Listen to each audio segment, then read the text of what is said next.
Dumelang, ke a le lotšha, ke a le dumediša go semoya ka Dr. Makgabo. Le kgone ke rata re bolele ka taba engwe ya bohlokwa-hlokwa, ke taba ya diaparo tša motho yo o leng gore o tlhokofetše. Diaparo tša mohu, na ge motho ka mo gae a tlhokofetše, re swanetše re tshware diaparo tša gage jwang, re swanetše re direng ka tšona. Pele re thoma, ke rata go amogela ba ile re ke mathomo ba tsena mo lenaneo la rena. Ke a le amogela go semoya ka Dr. Makgabo, gomme ke re le nabe maoto le ipsene ka taba tše ke le tshwaretse go tšona, ebile ke kgopela gore le subscribe le kgotle notification bell, le like channel ya rena jwalo jwalo. Ke a le leboga. Ke rata re bolele ka diaparo tša mohu le kgono. Ge motho a se a tlhokofetše, diaparo tša gagwe re santse re ditshware jwang, re swantse re direng ka tšona. Re gopola gore ge re le batho re le jwalo, re energy, re maatla a maitseng, re energy mo e leng gore spirit sa motho goba moya wa motho o kgona go ba attached to anything. Moya wa motho o kgona go ba attached to, e ka no ba polompoto, e ka no ba mpopi, e ka no ba ntho engwe le gore motho o be a e rata. Go a kgonala gore moya wa motho instead ya gore ge motho a tlhokofala, moya o re go itšwa mo nameng o ye mo yang gona, o ye into the spiritual realm. Mara yone moya ola instead o be attached to yona ntho e itseng ka mo gae, ka mo e le gore motho o be a e rata. Same thing e ka tshwana gape le mo diaparong, motho o kgona go ba attached to diaparo tša gagwe. Ntle le gore motho a ka ba attached to diaparo tšela tša gagwe, ra tseba gore re le batho re na le, go na le di-fluids, dielwa tše e le gore di tšwa mo mebeleng ya rena, tše e leng gore ka mehla le se rapere diaparo, and then di ba mola diaparong tša rena, then diaparo tšela di feletša di ba le monkgo wa rena wa tlhago. Motho mongwe o na le monkgo wa gagwe. So ge ke le motho ke le jalo, ke apere hempe ya ka goba roko ya ka, and then go fiša go tšele gore ke tšwa sethitho, then sethitho sela se ya kae mola kobong yela ke aperego. Energy ya ka e dirang, e kopana le kobo yela ke aperego. Ke ka baka le o tlo kgwetšela gore kobo yela ya ka yela e nkga monkgo wa ka o le gore ke monkgo wa ka wa tlhago, jwale ka ge ke le motho. Jwale ke rata gore re tseba gore na ge motho a se a tlhokofetše, re ka dirang ka dilo tša gagwe, and why re santse re dire sowe. Lebaka ke gore ka ge ke setse ke tlhalosetše gore motho o kgona, moya wa motho o kgona go ba attached to ntho e itseng, o ka ba attached to ko e tee ya dikobo tšeuwe, wa mohlomongwe to dikobo tšeo ka mokana ga tšona because ke tša gagwe. Ke ka baka leo le gore ke ka baka leo ke ratang go dira video today, gore tsebe gore na gantši diaparo tša motho re ka dirang ka tšona, motho a tlhokofetšego. Gomme ge e le gore go na di-points tše e le gore nka se dimensione moki, o tlo kgwetša gore ga ke tsebe ka tšona, or mohlomongwe ke di lebetše. Go tseba ka tšona o ka no re ka mola comment section, and then wa re gopotša ka tšona, ra kgona go ithuta le rena se sengwe, ra tša maele go tšwa mo go wena. Okay, sa mathomo motho ga a tlhokofetše, then ntho mathomo ke gore beke mathomo tla ba re le busy matša mathomo, re prepare tša di-funeral jwale le jwalo. And then tšatši la poloko la fihla, re ya go boloka mokgwa wa rena, and then ra boa a gona molato. Gantši letšatši le latelang o tlo no kgwetšela gore gantši ba letšatši le gore ba bangwe ba ka tla ba re thuša ka mo gae, wa kgwetša ba tlo re thuša go tlo tlhatswa, mohlomongwe kgwetšele gore ke ntse la gore re tlhatswa goba gare ga beke mola batho ba phatlaletše, re thoma go tlhatswa diaparo tšela tša mohu, re tlhatswa le mapai a gage, dilo tša tshwana le malakane a gage. So diaparo tšela tša mohu kore diaparo tša bekwa diapara, mapai a le lona malakane ka mokana ga ona, ge re di tlhatswa la mathomo re ka di tlhatswa ka metsi le sesepe, le tše le gore di sekono re tlo no di tlhatswa ka mokana ga tšona. Re leka o tloša monkgo la, mara sesepe se la se tloše monkgo ola, mara go bohlokwa re di tlhatswe ka mokana ga tšona, ka gore eme ke gore ge re fetša fela re tlo di phutha, re tlo di beya gabotse, ya le gore re santse re di beya gabotse le gore ka moka tšona di hlatswitšwe ka metsi le sesepe. Okay, and then ya bobedi, ge re fetša re tlhatswa ka metsi le sesepe, re ka di tšea diaparo tšela, and then ra tšhela metsi ra tšhela letswai ka moare ga metsi a le, then ra kgotsa yone re ka tlo di tlhatswa ka metsi a le gore a kopane le letswai. Mohlomongwe ra no di lokela ka kua re tšhela metsi ka ra sekotlolo sa rena goba ntho re tlhatswang ka rena, ra tšhela letswai la rena la gorofo, sea salt namka, then ra fetša ra lokela mo o nyaka sea salt fela, and then ra fetša ra tšhela diaparo tšela, then sea salt le ya tsologa, ra fetša ra tšea diaparo tšela tša mogore di lokela ka mogare, and then re ka no di lesa for nakonyana bo ma 30 minutes nyana to an hour. Sea salt e tloša energy ka mokana tsone tse le gore ga di nyakege, energy engwe le ngwe e le gore ga e nyakege, energy e le gore ga se energy e botse ya tloga. Lebaka ke eng re tloša le ntho e energy mo diaparong tseke? ga ke ra tseba gore gantšhi motho a se ta tlhokofetse re na le mokgolo gore re tšee diaparo tsela, diaparo di latlhiwa ga gešo, diaparo di a tura, re tlo tša ra kgotšela gore fana ka tšona, so se ka kgotšela gore ga se re ntšhi energy ya mothola kwa diaparong tsela, energy ya mothola e sa le gona kwa diaparong tsela. And-e dilo tše o gopole gore dilo tše re di dirago ge re le mo lefaseng akere tše dingwe ge re sepela le tšona akere a ke no re ditiro tša rena di re šala morago, ke ka baka le o tlo kgotse le ba bangwe ge motho a tlhokofetse motho o palela ko o robala botse, moya o robala ga botse o sa belaela, mohlomongwe ke ka baka oba ka nako ngwe moya o robala ga botse because o sa le attached to dilo tše di itseng, dilo tša mo lefaseng. Ke ka baka le le gore tshwanetse re tlhatswe le energy ela, gore ge e le gore kwa diaparong tsela go na le negative energy, bad energy tše di itseng tše e le gore di be di le godimo ga mmele wa mothoki, then le tsona di sepele. Re gopole gore energy tsela tše dimpe tsela di be di le godimo ga mothoki, ka metlha apara diaparo tša gage tsona dielwa tše di tswa mo mmeleng wa gage, lo tša tshwana le dithito, lo tša tshwana le motho a se a ya toilet, mohlomongwe nka no re moroto jalo le jalo, dilo tša mohuto ke di tšhela kua kobong ela ke yona energy ela, di tšhela le energy ela gona mola. So go botlhokwa gore ka nako ngwe re fetša go di tlhatswa ka metsi le sesepe, mohlomongwe re di enenyana ka ra metsi a le gore a na le letswai, sea salt, and then re di ene ka mola, ka mora re tlo no di ntšha ka mola ra fetša ra di enega, mohlomongwe le ra di tšokolotša gape ge re rata ra fetša ra di enega. And then ge re seno di enega mola di omile re tlo no di phutha botse, ebile there's no need ya gore di aene, re tlo no di phutha botse, and then ra lokela botse ka re ga di-wardrobe tša rena mo e le gore ka ga dilike tše tsa re mo a bile a reng ke re toucha, wa ra lokela botse ka ra dibeke tše dingwe goba tše dingwe ka re ga di-wardrobe ga botse tša no nna ga botse. And then e tla re ge nako ya go tlhoboga ge e fitlhile nako ya go tlhobola, e seng ya go tlhoboga, nako ele ya go tlhobola, ke re motho a se tla tlhokofetse ge e le gore ke ngwana re ka bea 3 months go tšela gore after 3 months re a tlhobola mašela re mo aparetseng ona, re tlo dia modironyana monyannyana ka mo gae e le modiro wa ditlhobolo. Ge e setse le motho o mogolonyana re kgona go dia le 6 months mola kgotsa gore after 6 months re a tlhobola, mohlomongwe ebile ne re apere mašelanyana then re tlhobola ona mašela ale. Ga motho a tlhokofetse ge e le ka kgotse le gore mohlomongwe e be le mma goba papa, o tlo kgotse le gore le tse o tlhokofetse papa, mma o ba šetše, mma o sa phela, mma ebile o routše, le rena bana re beeletše re beileng mo ke gantšhi bana ge motswadi a tlhokofetse re ka roula for 3 months, after 3 months then re a tlhobola mašela a le ra beile mo goba 6 months, go tlo no dependa gore na ka gae ba di bona jwang. And then ge mma a routše gantšhi bo mma ba roula for lebaka la ngwaga ka moka, and then ge ngwaga o fela re ya go tlhobola ka date na re beileng ka yona, diaparo tsela tša mohu di a tswa di a ntšhiwa ge e le gore ke tša papa goba ge e le gore be le ngwana ka mogae motho a tlhokofetseng koko jalo le jalo, diaparo tsela di a ntšhiwa go agadiwa something gana ka mo ka yo engwe ya dika ka more gana ka mo ntlong goba gana more tla ba re gadile gona, diaparo tsela moka tsona tša tšhidiwa gana mola, ra fetša ra bitša ngaka ya rena ya tla ya gaša diaparo tsela ka dipheko tša gage. Dilo tše a gašago ka tšona ke tšona dilo tše ngwe tše le gore di tloša moriti wa mothola a tlhokofetseng, gore moriti wa mothola o seke wa kgotšela gore o sa le attached to diaparo tseke. Ge re fetša go gaša diaparo tsela ge ngaka rena e fetša go gaša ke mone diaparo tsela di ka nna tša tlo phatlalatswa,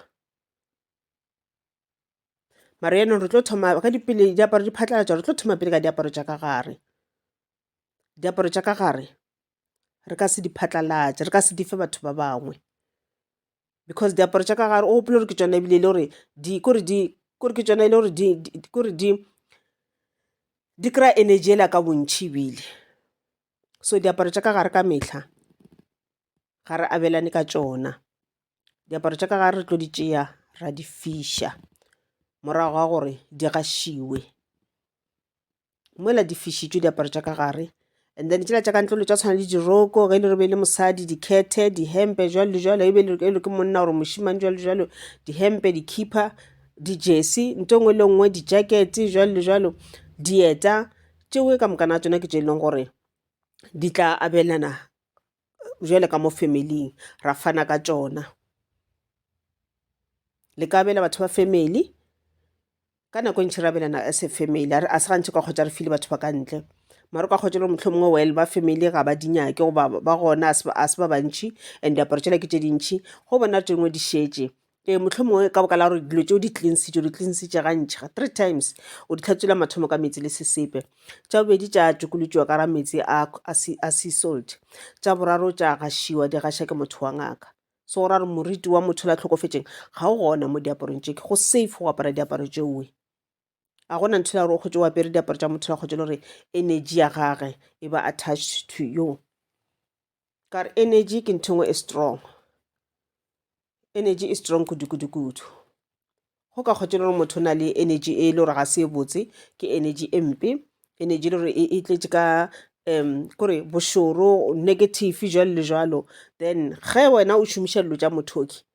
o tlo kgotse le gore le wena energy la e thoma go affect. Motho le gore a sa nke a fela a ke cleanser a tletše ka ra energy le gore tletše ka sefifi se sentšhi le sufi le lentšhi, o kgotse motho be le motho ole wa ka ra dipati tše dingwe tša gona go fela, dilo tša bophelo di be di sa kopane, ene le ena phela bophelo bo le gore ga se bophelo bo le gore wa nyakega. Then o tlo kgotse le gore lwena mafeletša o thoma ntse o thoma go apara diaparo tšeo, then o kgotse le gore diaparo tšeo le ga e le gore ga se di cleansiwe, then energy ya motho la o kare ke felo e tla mo go wena, dilo tša thoma go tlhakatlhakana. Ra tseba gore when coming to basadi go ka kgotse le wena motho wa mosadi o kgotse le gore o ba le tsele mokgole wa go rata go adimišana ka diaparo, o kgotsa re le bagwera ke tšo ngwe re ya kae then kgotse ke kgona go gopela mogwera ka sekgethe sa a fihla a nkadima sona. Ntho e kotsi ka boka la gore go apara diaparo tša motho o mongwe tša mosadi o mongwe o le mosadi o tšea dinoka tša gage. O tlo kgwetša ge nako e le ya gore wena o ye kgweding bjale ka mosadi wa kgwetša le gore matšatši ao a thoma go tla ka mokgwa le gore wena ga o kwešiše ka gona. Ene ke nnete o ka tšea yona energy ya motho la ge le gore a se energy e botse, o ka itšea sefifi sa motho la se diang o se tliša mo go wena through diaparo tšeo wena o diaparang e se diaparo tša gago. So go bohlokwa gore go le motho o kgotsofatše ke ntho le gore o na le yona, go sena selo it's fine. O ka pia o seke wa ya mo go ba apara tšene tšeo nago le tšona, go na le gore o sepele yo go adimana. Well o mongwe o tlo botšiša rona okay o ka kgotše le gore re ya kae re ile go felo tsoko, ene ge re fitlha mola motlho mongwe weather e thoma go change go thoma go tonya, then ke santše ke kgopela motho jacket ya gage. Le yona e sa no ba another energy ye le gore o itšea go motho mongwe o itliša go yena, mara go o tseba gore o apere ntho ya motho mongwe le gore o bo sa tshwana ba o e apere, go bohlokwa gore go sasa o make sure gore o dire cleansing, o tlhape mmele wa gago. Šomiša yona sea salt enela go tlhapa mmele wa gago. Sea salt e very strong kudu ka o tloša di-negative energies. And then re se ke ra lebala ke le diaparo tša ka gare le dilo tša tshwane masokisi ke tšona e leng gore di tshwanetse gore di direng di tshwanetse di fišiwe. Nna wa kana o tshwana le dilo tša tshwana le okay malakane re tlo laola gore re tlo checka gona e ka ba le lakane la kgale goba jwang ga e le gore ke lakane le gore ke la kgale le lona mohlomongwe re ka le fiša because lakane ebile le tshwara sethitho le go feta. And then dilo tša tshwana le mapae ke dilo tše le gore di ka no tlhatswiwa and then di tšona tša fukiwa and then batho ba ka no abelana ka tšona goba ka mogae ka moki ba ka tšwela pele ka o di šomiša. And then diaparo tšela ge re abelana ka tšona a kere o se ka kgotša re tše diaparo tšela tša mohu ka mokana ga tšona di filwe motho mo teng, ga ra tshwana o dira sowe, mohu o tshwanetse gore kore ga a sepetše le yena a kwešiše gore o sepetše, go se ka kgotša le gore na le ntho e le gore o kare e sa mmitša so kore e sa mogogela mo lefaseng o palela ko crosser over ka baka la dilo tše le gore o sa na le tšona mo lefaseng leke. So ge di dutše poleke tše dilo tšela di filwe motho mo teng, then motho la o kare ke felo a ba attached to lefase la ka keno o palela ko move on. Mo le o tlo kgotša le motho la a tšereng diaparo tša mohu ka mokana ga tšona then ga a thoma o di apara diaparo tsela ke rone o di tšere ka mokana ga tsona,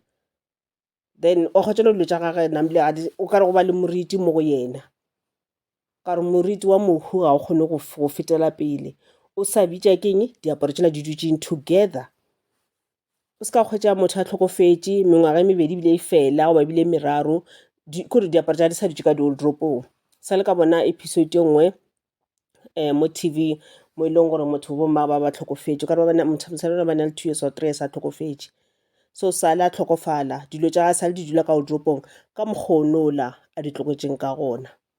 ka mora e sa le ka mokgonola a e tlogetseng ka gona. A gona mo e le gore go ile go a le kwa o change-iwa nyana go dirwang everything sa le ba ka mokgonola, so a di a tshwanela go dula sowe, a di a tshwanela go dula sowe le ka morela ya kolomakiwa. And then ra boša gape re tlo ka kolomaka gape ka yona sea salt yela for the energy ya motho le a kgona go sepela. Ya fetša mohlomongwe ya ba tla ya gašiwa ge e le gore santše gašiwa, mara ge re koropile ka sea salt yela then go fedile. Okay, sa le ka bona video nngwe mo YouTube, ke video tša di-paranormal investigators. Ke a di rata because ke rata go tseba kudu ka moya wa rena re le batho gore ge re tlhokofala re ya ka go diragalang ka rena, why moya o mongwe o sa kgone go ya into the light o kgosa ke eng, ke dilo tše le gore gantši ke rata gore ke dire di-research ka tšona ke kgone go tseba ka tšona. So ka re ke lebeletše yona video yela ya ba gore go na le ngwana wa mosetsana ebile ke sese mogolo, maybe ebile motho wa bo ma 30 years so, and then motho la tlhokofetšeng e be le koko wa gage, ntlo yela e be le ya koko wa gage, so koko o be a lwala. And then a ke la tsa re makgwa jana o tšeng kgwetše motho wana o dula e tee, mme o ba ena le ngwana mo tee, ngwana ola o nyetšwe o dula kae kae le family ya gage, ya ba re mokgekolo o šetše a itee kwa ntlong ya gage a itee, maybe o no ba le batho ba ne mo thuša, batho ba bereka jwalo le jwalo. And then one day mokgekolana a lwala plus le ka baka la bogolo, then ga a tlhokofala o ba le noši, ba le ba ya ko bane kgwetše gore o tlhokofetše. So o tla bona gore mokgekolo o tlhokofetše le gore maybe pela ya bohloko gore ke tee, mohlomongwe ke ntšhela gore ngwana ka sa kgonne gore a ka ntšea ko dula le yena, ke gore ke tlhokofale ke le close to batho ba ke ba ratago. So ya ba gore after koko a sena tlhokofala then ya ba re ntloela ba itšea ba e fa motlogolo wa gage. Motlogolo a thoma o dula kua, motlogolo o thomile o dula tšatši le tee ya mabedi, motlogolo la ga a thoma ba le mathata ka mo ntlong,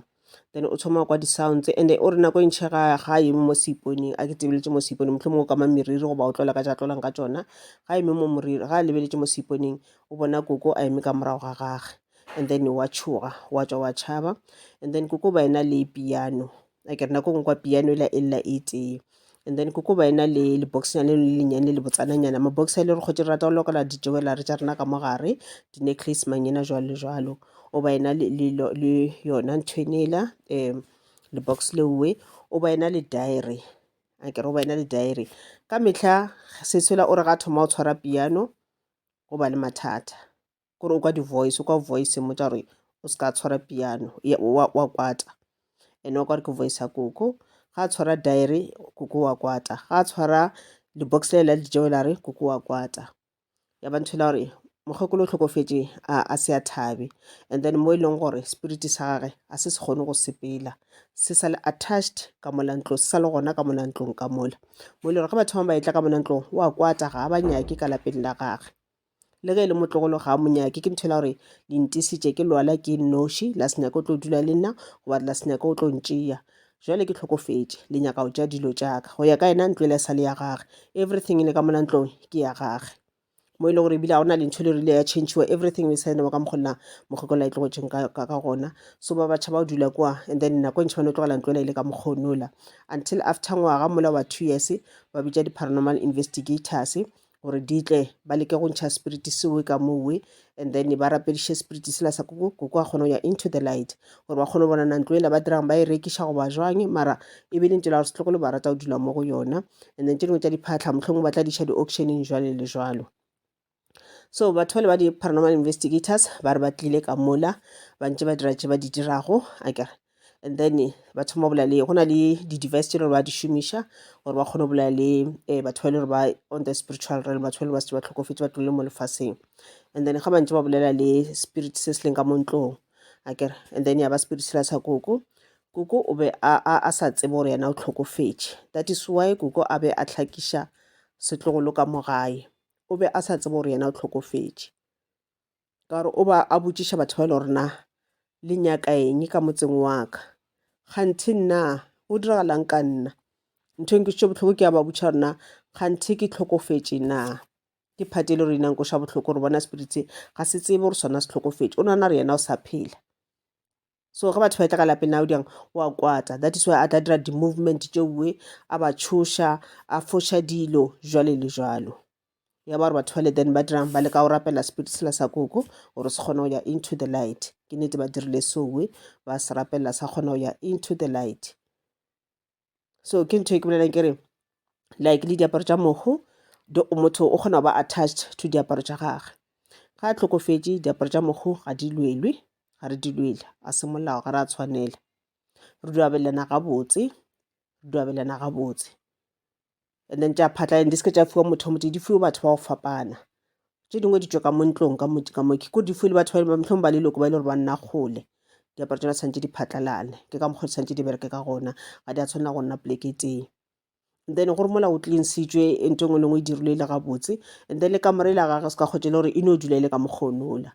Mohlomong go lekuwa go tšhentšhiwa mepete gana ka mowe ka mokgwa dilo di be go di dutše ka gona, mohlomong le mapaya a tšhentšhiwe, and then o mongwe a thoma o šomiša ka mora yowe. A ka no ntšha tše dingwe tša diphatla a lokela tše dingwe tše di itseng gore motho a kgone go move on, a kgone go tseba gore yena o tlhokofetše. So ke diaparo tša mohu tše ke rata gore bolele ka tšona. And then next time re tata re bolela ka dilo tša tshwana le dilo tša tshwana le diplompoto, dilo tša tshwana le mepopi, dilo tša tshwana le dikomiki, maybe t-shirt e itseng e le gore kgotse le gore mogoba o be a e rata. A kere mo e le gore o kgotse le gore ge spirit se la ge santse se tswe se tsamaye, instead se dirang se tsena ka ra plompoto ele, goba se dirang se kgona go tsena ka re ga mpopola. Tla re tlo bolela ka tšona, a kere gore o tsebe gore na go reka dilo o reke dilo tša mohuta mang and o reke kae. O se ka kgotse le gore o no re o le mo pateng batho ba rekiša dilo sa tsena plompoto e tswa e le kae, wena wa no e reka. Wa kgotse le gore o tšea meleko o itliša ka lapeng la gago, le feletša le sa kgona go robala botse bošego, bothata e leng e le yona plompoto yela. Ke a le leboga le yona ge ke tlo bolela ka ena taba ene ke ya tsona kore di-objects, diplompoto, mepopi, eng jwalo le jwalo. Go na le story se le gore ke tlo no se eda ka moo se le gore se tsamaišanang dilo tša mohuto ke letlha tsona go ile wa diragala eng. Ntho gone le yona it's a true story, ke ntho e diragetseng ka nnete. Ke a le leboga le ipsineng ka letšatši la lena, modimo a le dire ka go loka.